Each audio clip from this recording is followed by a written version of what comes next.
Hello everyone, welcome back to another video on my channel. My name is Katie, and if you're new here, I'd love for you to subscribe. I talk about all things nails and I post every week, so happy to have you here.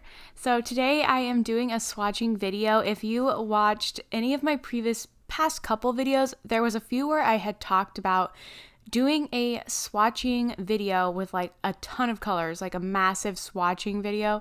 However, this video took me, I am not joking, like all day to film, and I was only able to get through like a third of the colors. I had like 100 colors I needed to swatch, and I was only able to get to like 30 or 35 colors. It was crazy. So that being said, I don't know if I will do another video like this in the future. Unless this video happens to be like super crazy popular, then maybe I will, but this may be my only ever swatching video. You would be so surprised. This video looks so simple, but it just literally took me all day. So I hope you enjoy it. I hope you enjoyed the colors. You find some new colors that you might want to add to your collection. If you have any questions, don't forget, always comment below and I will do my best to answer them.